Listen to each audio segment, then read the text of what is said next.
What's up guys, Omni here. You guys know how it goes, another day, another video. Last night I tweeted I sleep. What recent news, topics, tweets, videos y'all want me to talk about tomorrow? Hey guys, today is, what's today? Thursday? November 17th, one more day before Pokemon Scarlet and Violet comes out tomorrow, officially Pokemon Day. So you guys can get excited for that. And yeah, next week is Thanksgiving, Turkey Day. So yeah, I'm sure a lot of you guys are probably going to a bunch of Friendsgivings and trying to figure out what you're going to make and bring to people's food places. Or maybe you're just going to go there and eat up everyone else's food like me. So anyway, yeah, I was supposed to make a video yesterday, but then something came up, so now I'm making a video today, which gave another extra day of news. So yeah, you guys know the drill. Sit back, relax, put your feet up, and yeah, allow me to lay it on you. So I think we should probably just get this out the way first, because a lot of you are probably like, hey Omni, yo man, did you hear about the bomb that dropped over in Poland? That's crazy. But seriously, is there going to be a World War III? Yeah, I know. Let me let you guys know what went down with that if you already haven't heard. Grimbo said Russia just sent a missile to Poland. And yep, that's absolutely right. Somehow a missile landed over on Poland, when Poland is a part of NATO. And usually these kind of actions can lead to wars occurring. It has happened before, I believe, in World War I. And people are worried now, oh my God, do we have World War III now coming into our hands because of this launch? What happened? Why did it happen? And what's going to happen? That's what you guys are here for, so let me find out for you. The CNN article said that 2 missiles or rockets are reported to have hit a farm in Poland near the border with Ukraine. 2 people are reported killed. Polish media showed an image of a deep impact and upturned farm vehicle at the site near the town of Przewodał. It's unclear where the projectiles came from. However, the missiles or rockets landed at roughly the same time as a Russian missile attack on western Ukraine. Anyway, I did a little bit more digging, and it comes to find out that it sounds like the missile wasn't even shot by Russia. It was in fact potentially shot by Ukraine. So it was a reverse oopsie-woopsie. And it says here, NATO member Poland and the head of military alliance both said Wednesday that a missile strike in Polish farmland that killed 2 people appeared to be unintentional and was probably launched by air defenses in neighboring Ukraine. Russia has been bombarding Ukraine at the time of the attack that savaged its power grid, quote, saying Ukraine's defense was launching their missiles in various directions, and it's highly probable that one of those missiles unfortunately fell on Polish territory. So again, an oopsie-woopsie, which sounds like it came from the Ukraine side. Again, ramifications. I just want to know, like, what is the penalty? Is this like one of those things where you just get a yellow flag and like, dude, you know, flag on the play, but we're not going to fight you. There's no repercussions. Like, what happens when friendly fire happens in a war between 2 countries and they hit somebody that's a part of NATO? Anyway, I've been trying to look for like a what now kind of situation. Like, hey, are we going to war now? What's going on? I don't think that's what's occurring, because if it was, then it'd probably be much bigger news. But basically, they're saying that, yeah, it was an accident, essentially something that was fired from anti-forces from Ukraine because they were trying to defend themselves against Russia. But the blame is still being put on Russia, because obviously Russia was the one that declared war on Ukraine in the first place, and is one of those casualty of war type situations. But quote, no indication missile that hit Poland was an attack, but NATO says Russia at fault as it hammers Ukraine. So yeah, very unfortunate, but guys, I don't think we're heading into World War III anytime soon, at least not from this incident. So you can rest easy and play Pokemon Scarlet and Violet under the roofs of your homes safely and soundly. But still very sad that, you know, this is still happening between Ukraine and Russia, all jokes aside, and it's been going on for a very long time, and it doesn't seem like there is an end in sight. So yeah, that's the update. If there's anything else that happens, I'll let you guys know. So guys, in case you didn't know, a huge overtaking has finally happened on YouTube, the first time in a very long time that Pewdiepie has been dethroned as one of the most subscribed YouTubers in the world. Ruby said MrBeast is now officially the #1 YouTuber, not including corporate channels. He passed Pewdiepie on Monday. Now it's funny it says not including corporate channels, because I feel like MrBeast is now officially becoming more of a corporate channel. When you think about channels, you think about people who run them, like, you know, like me. I'm a channel, I run it, I just do everything one-man show. PewDiePie is the same way, where he kind of just does his own thing, and maybe he just has an editor. But there are other channels that have big old corporations and squads and groups of people, like T-Series, which I think has like over 200 million subscribers and things like that. So yeah, anyway, but that doesn't take away from MrBeast's accomplishments, because not only is he the most subscribed YouTuber now, he also has like 10 or 15 other YouTube channels that are like above 10 million subscribers. Like he's ridiculous. But as you guys can see, as of 2 days ago, PewDiePie was at 111,846,000 subscribers. That's a lot of freaking subscribers. I don't know if you guys remember, but there was this one point in PewDiePie's history in his life of YouTube where he was racing against T-Series, another YouTube channel, and he was trying to beat them. And it was a subathon basically for his YouTube channel for him to beat a corporate YouTube channel, and it was just sub to PewDiePie, sub to PewDiePie, sub to PewDiePie. But yeah, MrBeast is overtaking him. Just a quick kind of note as well. PewDiePie has stopped making YouTube videos to gain subscribers. For those of you guys who don't know what Felix has been up to, he's been in Japan just hanging out with Marcia, chilling and enjoying the Japanese life. He's been over there doing a podcast with Trash Taste, and he's just been living his best life. He has not been the same person that he was before, when he would upload every day, get people to try to subscribe, make all this content, yada yada. Like, he's not retired, but at the same time, I think he's doing like a new game plus, where he's just enjoying his freaking life and kind of just taking things easy and just uploading videos just because that's just what he does. After a while, I imagine when you have all the money in the world and you've done it all, YouTube just becomes a thing that you do on a daily basis because you've been doing it for so freaking long that it's just kind of now a part of your life. And I feel like that's kind of what PewDiePie has been doing, but that takes away nothing from MrBeast making absolute banger after bangers after bangers after bangers and basically overcoming PewDiePie's subscriber count. So congratulations to MrBeast, and I'm very curious to see when PewDiePie makes his video where he talks about being overthrown by MrBeast. If he hasn't done so already, I'm sure he's going to make a video talking about it, and I wonder if it's ever going to like spark his fire to come back on YouTube, to come back in a strong big way, to come back and overcome MrBeast or something. Like I feel like Felix does like competition, so he may come back to do that. I don't know, we shall see. But I do know that right now PewDiePie is sleeping. Okay, he's resting. He's kind of like a hibernating bear, and right now he's not doing too much. But yeah, if we see that same fire in him that we saw like back 5-6 years ago, who knows what'll happen. So guys, this is actually pretty freaking huge news, okay? Because it has to do with IShowSpeed and crypto. And if you think about it, those two things do not connect right now. And if you've been watching my videos for the past couple of days or weeks, we've been talking about the whole crypto burn. The whole thing was happening with FTX, them going under, and the CEO basically, I don't know, I heard that the CEO was like, used to play League of Legends and he never made it out of like bronze 2 or something. Like, can you imagine? Can you imagine giving money to somebody who couldn't make it out of bronze 2 of League of Legends? I actually now believe that if you are in charge or in ownership of any kind of company and you play League of Legends or Overwatch or any kind of game ranked, I want to see your ratings first. Okay, I don't want to see your resume. I want to see if you played 1,000 games you couldn't get out of bronze 2. There's no way that I'm going to trust you with decision making. Okay, Daniel Rodriguez said IShowSpeed just promoted a potential pump and dump crypto scam while live for 2 hours, and they said do not buy Paradox crypto. So sounds like some dudes got a hold of IShowSpeed and said, yo, IShowSpeed, you're one of the fastest growing, biggest celebrities, YouTubers, influencers right now. I am going to give you millions and millions of dollars right now for you to promote our crypto, because that's how it usually works. IShowSpeed, I don't know if he has a manager, I think he does, but usually crypto people throw so much money into your face that it gets to the point where it's so ridiculous where the people are just like, okay, I guess I will promote this coin. However, it sounds like they took the money and it created a huge issue, because at one point where he thought that he muted his stream, I guess he was talking with the guys with the crypto and it was not going well.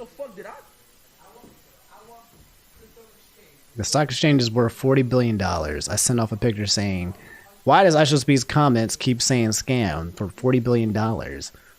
We spent $10 million on this project. Every single person in the comments is saying scam. You getting B? Do something. We're going to lose the money. Can you not give a giveaway? Don't work like that. Can you not close the chat? 6 figures? We're going to lose money.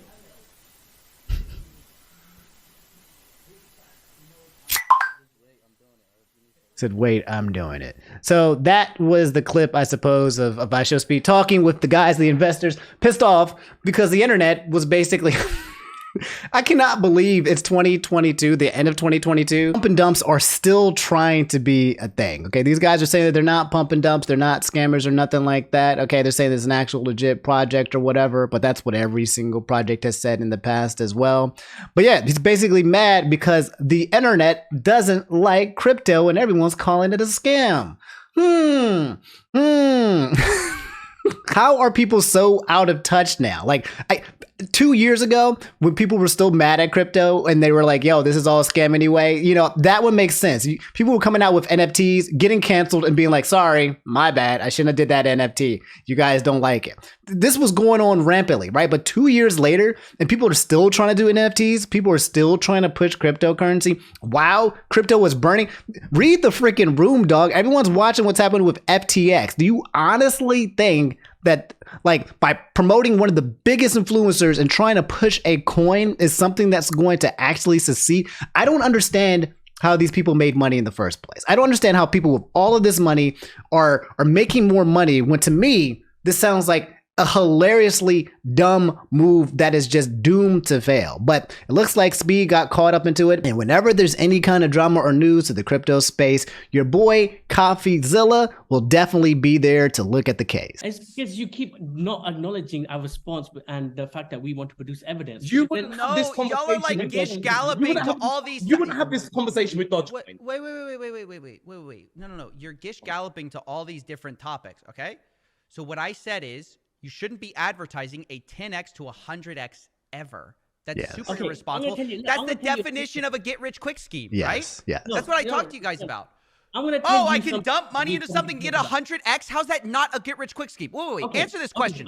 Is saying you can 10x to 100x, is that advertising a get-rich-quick scheme?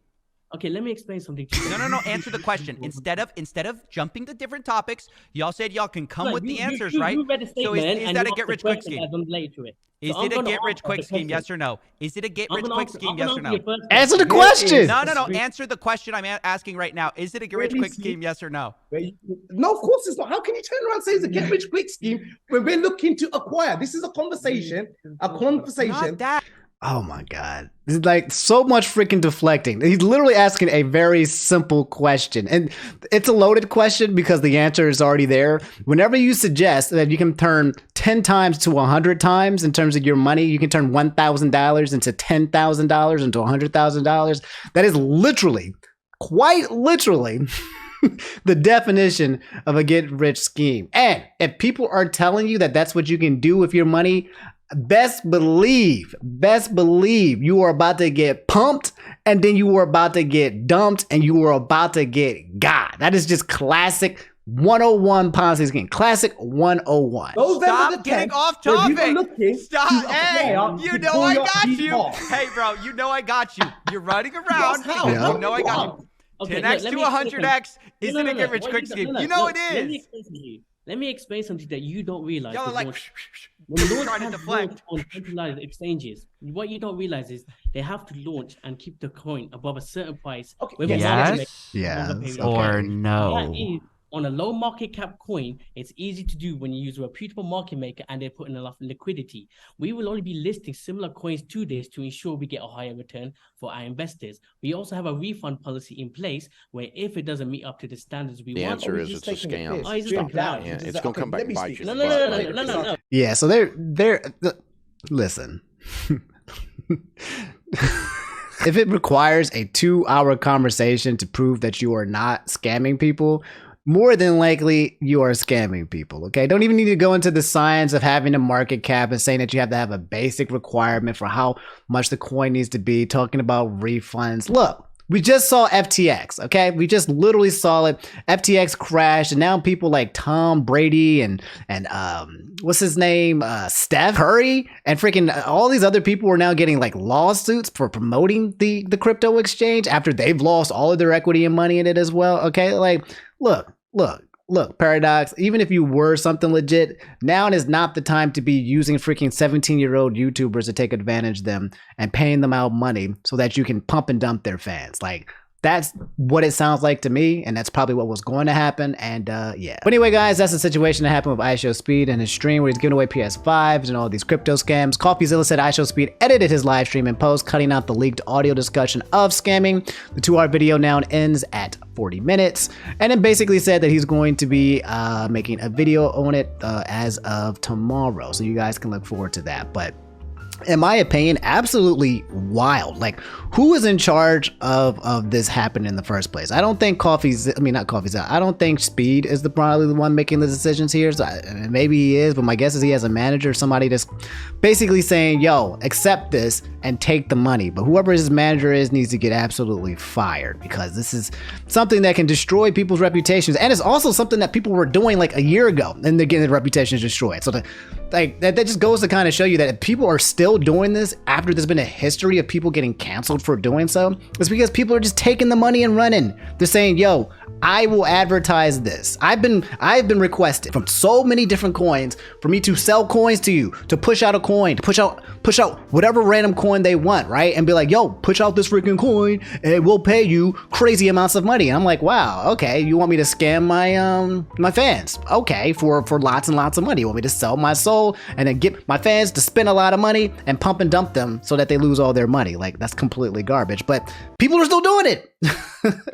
And yeah, that's the situation that's happened. I'll let you guys know if there's any updates from the situation. But guys, before we get further in today's topics, I'm happy to announce that today's video is sponsored by Raycons, the everyday earbuds. Guys, if you're looking for the perfect holiday gift, Raycons everyday earbuds are the perfect fit. Their wireless earbuds, headphones, and speakers offer high quality sound, cool features, and almost custom comfortable fit, and up to 54 hours of battery life. And as you, the person that's gifting them, you don't have to break the bank, since they start at half the price of other premium audio brands. Guys, everybody needs a good set of earbuds. And with Raycon's 30% off holiday bundles, there's a gift for the whole gang. Mom, dad, sister, cousin, co-worker, gamer friend, fitness bro, you name it. Out of the bundles, my favorite is the All-Star bundle, because it comes with a pair of the everyday earbuds plus also the fitness earbuds as well. To be honest, in my opinion, this is one of the best gifts that you can buy, because every time that person puts those Raycon earbuds in, they'll think of you. So yeah, guys, what are you waiting for? Click the link in the description box or go to buyraycon.com/Omni and use code EARLYBF to get 20% off site-wide, or save even bigger and get 30% off Raycon's exclusive holiday bundle. There will also be different deals coming throughout the season, and I'll try to keep the description box updated with the latest offers. But just so you know, you can always go to buyraycon.com/Omni to get the best deals available on Raycon. And again, special thanks to Raycons for sponsoring today's video. But as I said in the beginning of the video, guys, Pokemon Scarlet and Violet launched this week. Thank you, JB, for the update. But now you guys want to let you guys know, yes,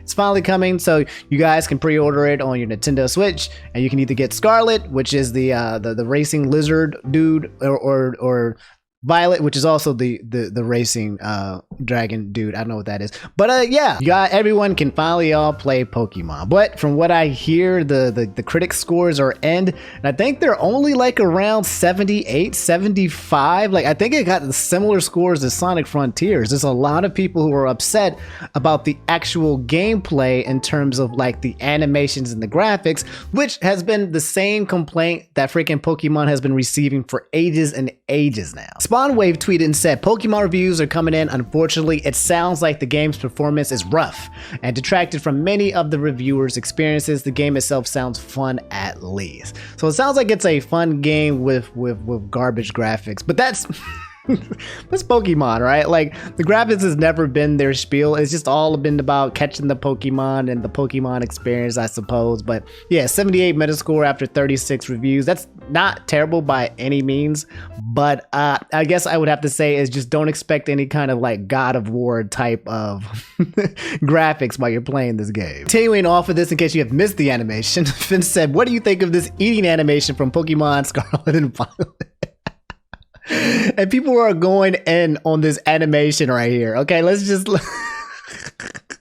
it already just looks funny with it happening in the background, right? Somebody said here, this is the tackiest animation I have ever seen. The off-kilter sandwich whilst the trainer bites the air with no easing on the tweens, the floating Pokemon, and their idle animation starting at nothing. This is only 4 seconds, so I'm going to play by play really fast just to analyze it, but I'm assuming you can eat in Pokemon. So the first frame is literally just the girl walking, just it's not even walking forward, right? Like she's not even moving forward. You can definitely tell like someone used like a cursor and just dragged her image over there. And her mouth is just like, hey, don't do anything nasty with this, by the way. Okay, stop it. I know what y'all thinking. Just moving forward. And then so the food is there, right? It's a picture. It's literally a PNG, and she's just moving her mouth forward. Okay. And instead of chewing, she bends down and she just starts. They don't want to give her the chewing animation, so she just covers her freaking face and does a munching option. And again, okay, guys, stop it. All right, stop it. I know what some of you are thinking. Just stop it, okay? But yeah, it's tacky. But come on, it is what it is. Every Pokemon game, everyone's gonna whine and complain about the graphics, and then people are gonna go buy the game anyway. That's just how it works. It's the circle of life. It happens after every iteration, and this is why Pokemon completely stays successful. No matter how much whining or crying the Pokemon fan base does about the graphics, they will still buy the game. So yeah, if you guys want to get in on that shebang bang, it's available for you guys to play tomorrow, and then you don't have to dodge the spoilers and stuff. I'll probably be getting Scarlet as my bet, but yeah, that's Pokemon Scarlet and Violet. So guys, it looks like Dunkey is pissing everybody off again, man. It's wild, and this time it's the Sonic fan base. Okay, it's really big. The last time I think Dunkey upset the fan base, it was Xenoblade Chronicles, and I think he had posted spoilers or whatever to the game Xenoblade Chronicles, and made everyone Big Baby Rage mad. But however, apparently now he's pissing off the Sonic fanboys, and that's a big fan base, especially after Sonic Frontiers just came out. Kurt Umbrella said talk about Dunkey's Sonic Frontiers review and its aftermath. The LDR, if you haven't seen Dunkey's video, he hates it.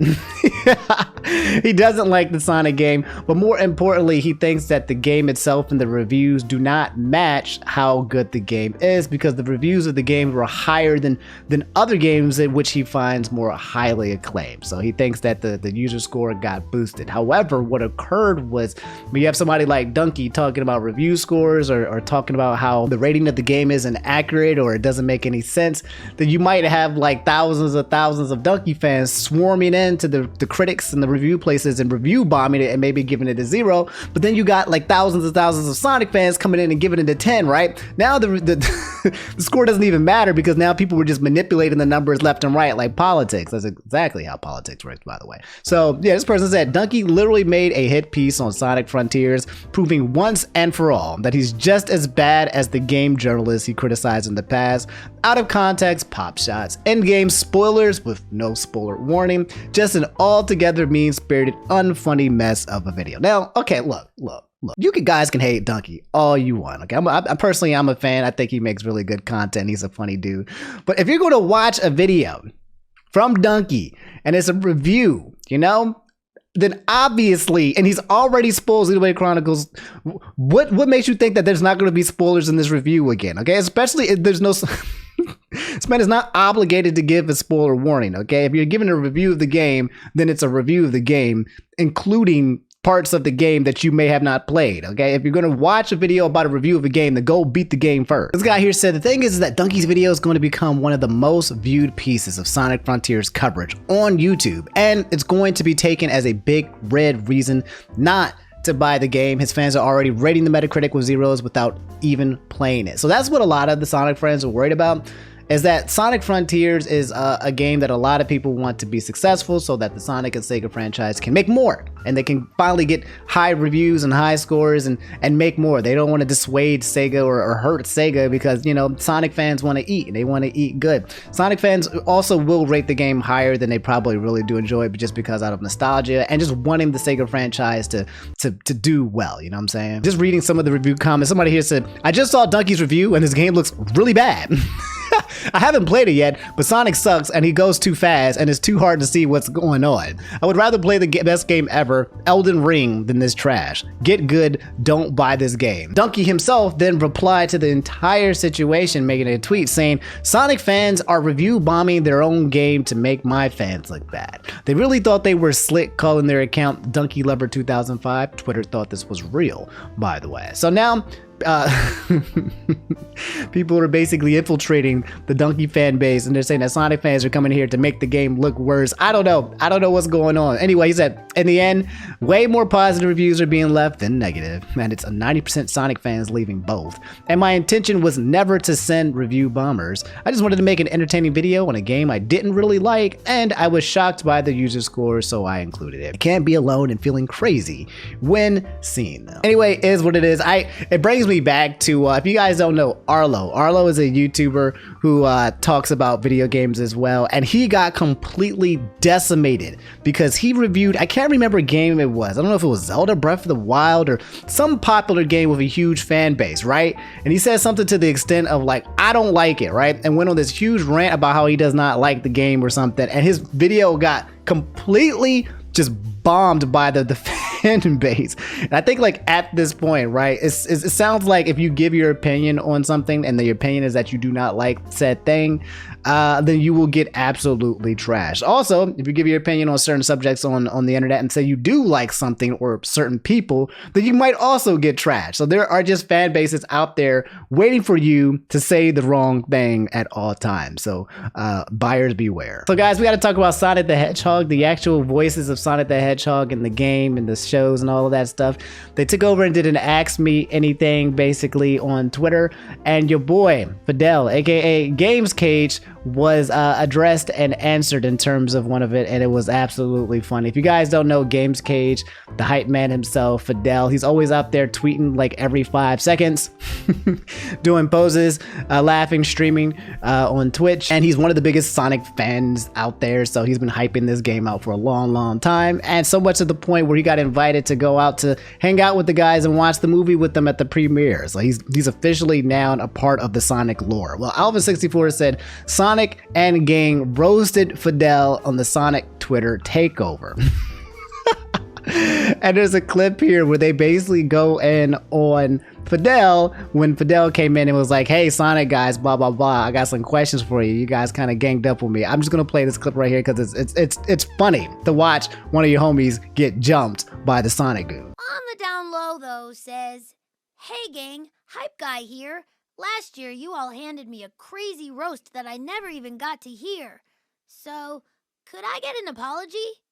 A roast? I remember every roast I've ever given, and none of them were to this GamesCage fellow. Yeah, I don't remember this being a thing, but, sorry. I was in a really dark place, and I'm learning from my actions and moving forward and growing and... What else do people normally say in these apology videos? Is this where I fake cry now? Listening to the voice of Sonic actually make a YouTube apology video unironically is not something I had on my 2022 bingo card. GamesCage, I was watching his stream the other day, and he said some pretty rude things about Tails. Ooh. Wait, what? What did I do? Amy watches? Hey. No one messes with our fox boy. Yeah, that's pretty messed up. Only I'm allowed to be mean to these little punks.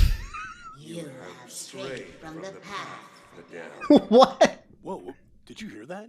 That was weird. Who was that? You've really done it now, Well, that was weird. I'm gonna pretend I didn't hear that. Anyway, thanks for the question on the down low, though. I'm sorry for whatever I did, Fadel. I hope you can forgive me. You have strayed from the past, Fadel. And everyone's like, what the heck? What was that?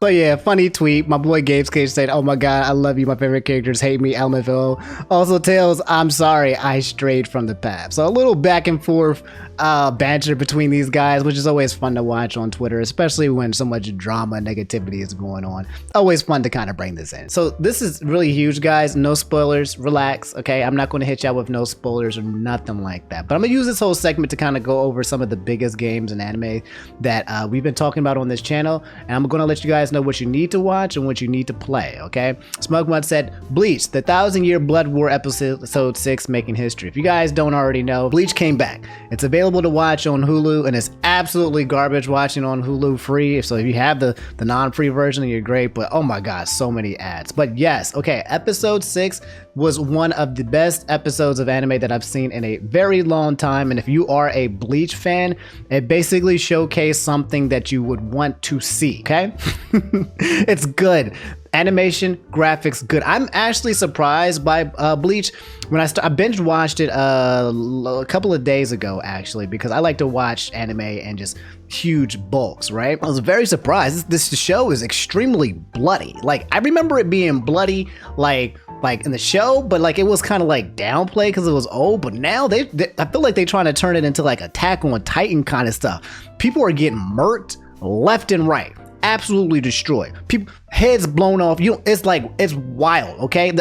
I don't remember this being the Bleach that I grew up with, but I absolutely love it. The fights are great. Ichigo is great, but you guys have to watch it. This is the point in time where if you've been waiting, you should probably just watch episodes 1 through 6, because otherwise you're going to get caught with some spoilers that you didn't want to see, most likely. It's one of those ones where this is the point now, okay? And then you can wait and then do it again, okay? So go watch Bleach. The last episode was absolutely filthy. So guys, the Game Award nominees and also the Grammy nominations both came out on the same day. If you guys don't know, the Game Awards is basically awards, but for video games. And they've announced the games that are going to be announced. There's like 30 different categories, but I'm just going to go over like the top like 5 or 6 categories, and we'll kind of just guess which one's going to be. Yeah, and there's also the Grammys as well. So I won't cover all of it, okay? But I'll give you guys the big chunky wongies of both. As you guys can see, they have Game of the Year, Best Game Direction, Narrative, Art Direction, Best Ongoing Mobile, Best Fighting, Best Role Playing, Best There's a lot. Right? There's a lot here, okay? So we're just going to touch on the big chunky wonkies. Game of the Year. Recognizing the game that delivers the absolute best experience across all creative technical fields. A Plague Tale, Requiem, Elden Ring, God of War, Ragnarok, Horizon Forbidden West, Stray, and Xenoblade Chronicles 3, okay? In terms of this category, everyone is absolutely surprised to see Xenoblade Chronicles 3 actually be here in Game of the Year, because usually from past Game Awards, Xenoblade Chronicles and most JRPGs do not really get acknowledged outside of like Persona 5. A lot of those RPGs don't get acknowledged, but Xenoblade Chronicles does not usually get acknowledged at all. So people are surprised. My guess though is that it's going to go to God of War Ragnarok. Now, if Xenoblade Chronicles 3 won that, that'd be absolutely wild. I think being nominated already is a win for the Xenoblade Chronicle fans. But yeah, I'm pretty sure it's going to be God of War Ragnarok. But I've never played a Plague Tale. I didn't play this. I played Elden Ring, but I only got like 75% through, and then I understood the game. I knew what was going to happen. Horizon Forbidden West, I did not play, but I know it was a good game, but I just didn't play it. And then Stray, I didn't play it. And the Xenoblade Chronicles 3, I played, but then I stopped like about 3 hours in because I kept doing all the side quests. I kept getting lost. So like I'd be playing these games, I'm like, let me just stick to the main quest, and then I stop and I go into these side quests, and then suddenly 3 hours have gone by and I've only been doing side quests and I have not progressed the story. I gotta stop doing that, because otherwise it takes me 200 hours to beat this freaking game. But yeah, I'm guessing it's going to go to God of War with my limited knowledge of all the games, because I have not played them all. The best indie game, okay, for outstanding creative and technical achievement in a game made outside the traditional publisher system. So we've got Cult of the Lamb, okay, and I played this game to death. Cult of the Lamb is going to win 100%. There is Stray, and there is Tonic, and there is Seafood. I haven't played Neon White yet, but listen, Cult of the Lamb is so freaking good. It has, and you know what's so crazy about Cult of the Lamb is that it has the potential to be even better, okay? The game wasn't even created in a way where it was perfect. There was so many things that could be improved upon it that it could have been the next Hades, if not better than Hades, if they continue to make this game better. Cult of the Lamb 2, with upgrades and fixing all of the little bugs and stuff like that, this game was so good. It was about creating a cult. You had a little lamb, you're going around slicing. It was I forget what the type of genre of it, what it's called. Don't get mad at me, okay? But there's a genre for games where basically you play through paths and it changes every single time. But yeah, Cult of the Lamb I think should take it. But again, I didn't play Seafood, but I know Seafood was hype. I didn't play Stray, but I know Stray was hype. And I know Tonic is good too. But my guess, if I'm going to guess, is going to be Cult of the Lamb. Seriously, great game. Another controversial category that a lot of people were talking about was the Content Creator of the Year. For a streamer or a content creator who has made an important positive impact on the community in 2022. And you got Carl Jacobs. I'm no way not a fan of Carl Jacobs, but I have not been following the whole Carl Jacobs things. He's a you know, a YouTuber and also a streamer as well from Minecraft kind of guy, but I haven't been seeing him doing too much, I suppose. There's Ludwig. Ludwig is here like every single time. Literally just one of the biggest guys. He's just everywhere, man. He does everything and he's just every single freaking where. You have Nebellion. This is an absolute shocker and surprise to everybody. If you guys don't know, we talked about Nebellion. This guy right here who looks like Mob Psycho, but isn't really Mob Psycho. He was on Twitter and he was posting every single day, giving updates on gaming news and everything that in terms of what happens. Price changes, reviews, publisher scores, when games are coming out, when they happen. Like, he was the first person to let people know things. That was a huge news source on Twitter. Recently, he left though because he wasn't making enough money. He started a Patreon, tried to make money based on what he was doing for his services, but it was not enough for him to sustain him continuing to doing it for years and years and years while he was carrying the gaming industry on his back. Now, a lot of people are kind of suggesting that what he was doing is not technically content creation, just kind of like sharing articles from other journals and, you know, from other news sources, but just kind of like a surprise news alert kind of thing, okay? The majority of journalism and people who report news and make content creator on that kind of stuff is literally taken because they find that out from someone else. they see news channels, see another news channel talk about it, see another news channel talk about it, see another news channel about it. Not everybody is getting their same news from the exact same source, and usually the first person who announces it will never be the last, and so they're all doing the same thing. But you consider it content. But anyway, I'm voting for my boy Nebellion. There's Nobrew, and then there's Cutie Cinderella. I think Cutie Cinderella being put on this category because she hosted, what was it called? It was the Twitchies, the Streamies, or something like that. I don't know, which was really, really big and very successful from what I understand. But yeah, these are the Content Creator Awards for the 2022. Definitely giving it to Nebellion though. Anyway, there's a lot more categories, and if I spent all the time just going through the categories, we'd be here for about an hour plus. I'm not going to do that to y'all. But let's also go to the Grammys, and I'll show like 3 or 4 of some of the big Grammy nominations in terms of like music, in terms of people who are you know, nominated for best album, best tracks, best records, yada yada yada. Record of the year, you have Don't Shut Me Down by ABBA. We got Easy on Me by Adele. Go easy on me, baby. You got Break My Soul by Beyonce. You got Good Morning Gorgeous by Mary J. Blige. You got You and Me on the Rock by Brandy Carly featuring Lucius. You got Woman by Doja Cat. I think Woman's gonna take it. That is my song. Woman, let me be your woman. Woman, woman, woman. I love that song. Y'all have no idea. Every time that joint plays on the radio, I got what you need. I be dancing, I be singing. That song, so good. Doja Cat, Woman taking it. Anyway, you got Bad Habit by Steve Lacy. You got The Heart Part 5 by Kendrick Lamar. About Damn Time by Lizzo. That's a good song too. Turn down the music. Time to celebrate. I'm gonna be okay. Okay. I listen to a lot of radio when I do my commutes. And As It Was by Harry Styles. Oh, that song is really good too. It's the one that goes like, I know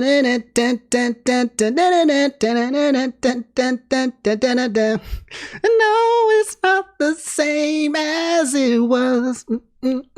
As it yeah, I love music. I 100% love music. I love jamming. But these are good boppers. This is a huge category. Like, I can see Harry Styles taking it. I can see Lizzo taking it as well. But I think Doja Cat, and to be honest, I mean, I've heard all of these songs, and I think Woman, that song is so freaking, it's my favorite. It's definitely my favorite out of there.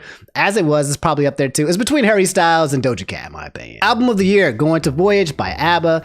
30 by Adele, Un Verano Senti by Bad Bunny. Bad Bunny being absolutely huge right now.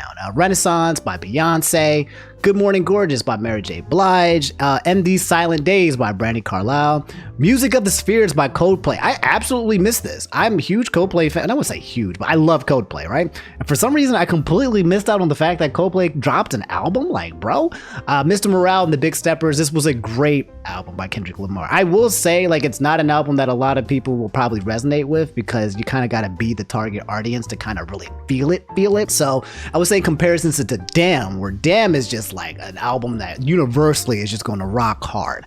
Personally, I think Damn was a better album, so I don't see Mr. Around the Big Steppers winning this category, but it was a very powerful CD, and if it resonated with you, it was even more powerful. Special by Lizzo, and then Harry House by Harry Styles. Then you got Song of the Year, okay? Song of the Year going to A, B, C, D, E, F, U. Forget you and your car and your sister and your aunt and your best friend. All you can, Very catchy freaking song by Sarah Davis. About Damn Time by Lizzo, we already talked about that.